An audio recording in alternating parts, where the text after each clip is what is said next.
Olá, como vai? Tudo bem? Meu nome é Sandro. Vamos dar continuidade hoje ao nosso projeto de aulas em relação à elerodinâmica, no contexto agora de associação de resistores. Tá? Nós já vimos em aula anterior o primeiro processo que a gente tem para analisar a associação de resistores, que seria em paralelo. Tá?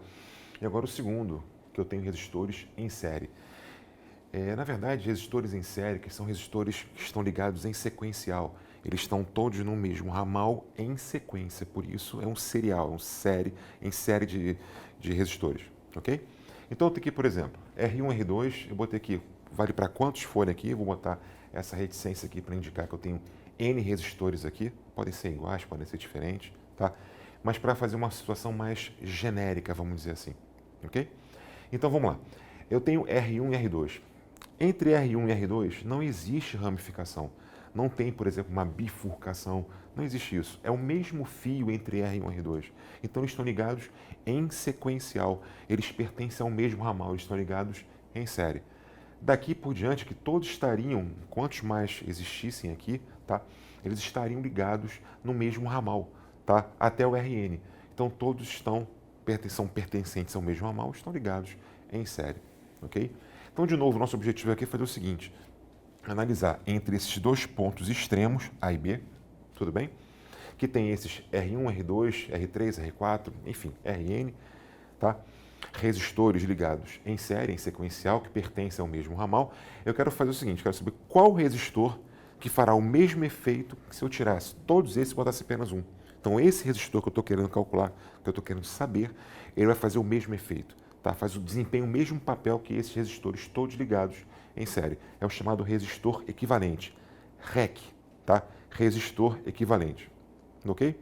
Então vamos lá, então meu fim é esse, meu objetivo é esse, analisar como é que calcula essa REC para resistores ligados em série, ok?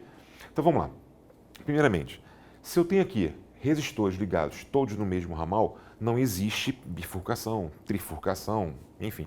Eu não tenho, na verdade, uma divisão dessa corrente total que chega a esse circuito elétrico, ou melhor, a esse trecho de circuito elétrico, tá bom? Então a corrente que passa por R1 é I, a que passa por R2 também é I, a que passa por todos esses resistores que poderiam estar aqui associados também será o mesmo I, até o Rn, tá? Tudo bem? Não tem ramificação, então a corrente vai ser a mesma, ok? Da mesma forma, se eu troco todos esses pela REC também passa o resistor, pelo resistor equivalente passa também a corrente I, ok? Então vamos lá. A grande questão aqui seria o seguinte, a DDP entre os pontos A e B vai ser a DDP no R1 somada a do R2, somada, até a do Rn. Por que isso? Imagina o seguinte, eu tivesse somente dois resistores aqui, ok? Eu digo que a resistência, essa resistência aqui dissipa uma certa potência e tem uma DDP, tá, de, vamos lá, 10 volts. Tá? Aqui tem 20 volts. No total eu tenho 10 aqui, eu tenho uma perda de 10 volts aqui, eu tenho uma perda de 10 volts aqui, eu perco no total quanto? 10 aqui, com mais 20 aqui, eu perco 30. Tá ok? Então foi o que eu fiz. Olha só. Eu sei que isso aqui vale pela primeira lei de Ohm, não é verdade? Que U igual a RI. Tá?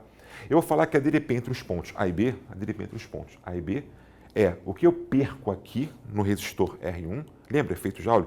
Quando passa aqui, há uma liberação de energia, transformação de energia elétrica em energia térmica, não é verdade? Que tem sempre uma finalidade bem específica, aquecedor de torradeira elétrica, ferro de passar roupa, chuveiro elétrico, enfim, sempre tem uma liberação de energia aqui no resistor, não é? Então, uma perda de potencial aqui, porque cai energia, então cai potencial também, tá? Então, na verdade, as perdas somadas aqui vai dar perda total, ok?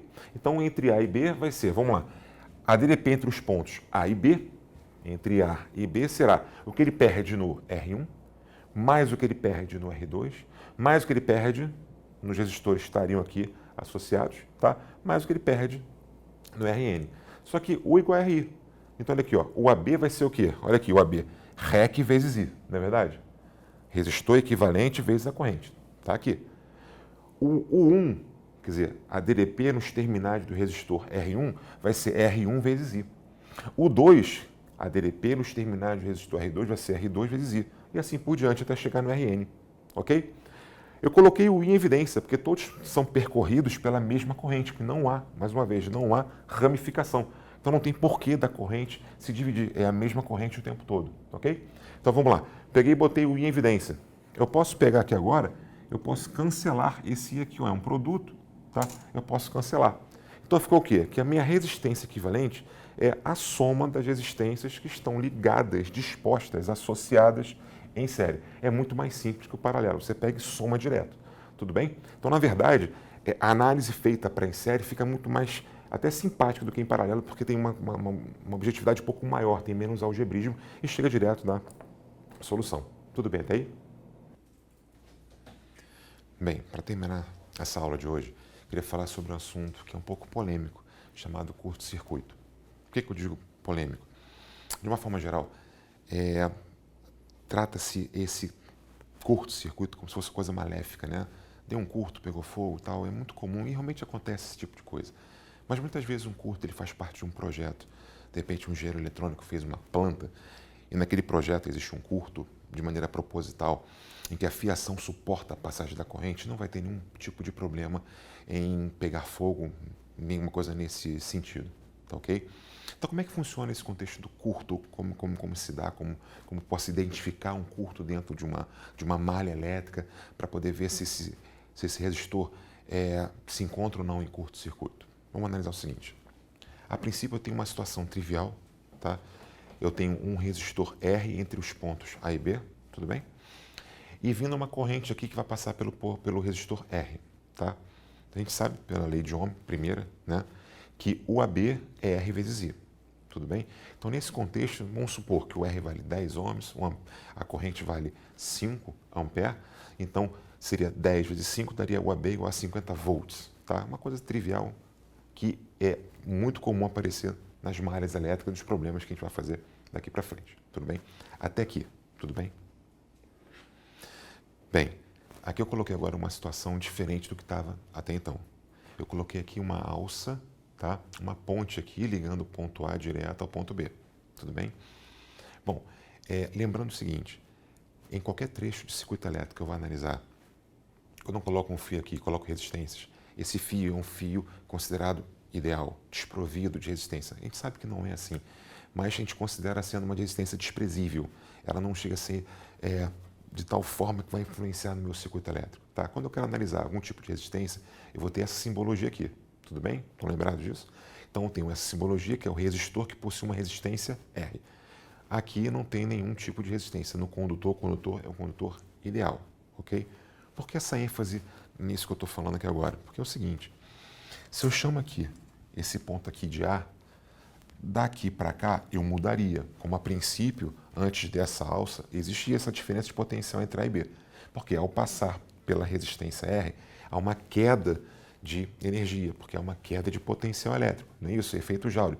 Energia elétrica é transformada em energia térmica, a liberação de energia aqui. Ok? Bom, então na verdade, se há uma queda de potencial, há uma diferença de potencial entre o ponto A e B. O potencial de A é maior que o potencial de B, porque é da corrente. Olha o sentido da corrente. Tudo bem? Mas ao fazer isso aqui, preste atenção. Aqui é ponto A. Esse ponto aqui também será ponto A, porque daqui para cá não tem nenhuma perda de energia, não perda de potencial. É o mesmo ponto. Tá? Daqui para cá a mesma coisa. Aqui é ponto A. Daqui para cá também é a mesma coisa. Em síntese, eu estou falando que o ponto A e o ponto B são pontos idênticos, são pontos iguais. Consequentemente, se eles são pontos idênticos, são pontos iguais, não há diferença de potencial entre eles. Ok? Então, nessa configuração que eu coloquei aqui agora, diferente do que estava no início, tá? Eu estou falando que ponto A e B têm potenciais iguais, então entre A e B não há diferença de potencial. Então, isso aqui, ó, esse UAB aqui começou agora a mudar, vale zero agora. Se esse UAB vale zero, há três hipóteses plausíveis aqui. Ou R vale zero, ou I, que passa pelo resistor, vale zero, ou R e I valem zero. Tudo bem? O R não vale zero, ele está aqui, ele existe. Não é verdade? Então o R não vale zero. Quem vale zero? O I, mas o I está aqui, o I existe. Sim, o I existe. Mas olha só, com essa alça aqui, ele faz esse percurso aqui. Ele faz esse caminho daqui, ó. Ele literalmente ignora aquele resistor R e pega um caminho mais curto. Quando eu digo curto, porque é livre de resistência, ele não tem perda nenhuma. Então ele considera um caminho mais livre aqui. Então, na verdade, nesse contexto, para que isso aqui realmente venha a dar zero, é porque o I que passa pelo resistor vale zero. Então, um resistor que é dito em curto é aquele resistor que não faz parte do circuito elétrico. Ele pode estar lá na malha elétrica, tá? Mas se ele se encontra em curto, ou seja, quando os pontos terminais, né? Aqui era A e B, passou a ser A e A, ou B e B, tanto faz. Os pontos nos seus extremos são os mesmos, são iguais. Se eles são iguais, não há diferença de potencial, então ele está em curto. Quando a DDP nele vale zero. Tá? Por quê? Porque a corrente ignora o ramal que se encontra esse resistor dando a volta aqui. Se isso aqui, por exemplo, fosse uma lâmpada, tá? Uma resistência, um resistor que tem uma resistência de uma lâmpada, tá? Ela estaria apagada, não estaria queimada, estaria apagada, porque não passa corrente por ali. Esse cara aqui, esse resistor aqui, ele faz parte da malha elétrica, mas não faz parte do circuito elétrico, porque não circula corrente por ele.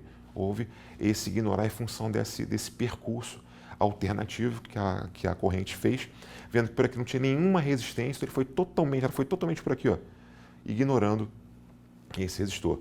Então, um resistor dito em curto, ele não vai fazer parte do meu circuito elétrico, não circula corrente por ele. A DDP nos seus terminais, nele, vale zero. Tudo bem?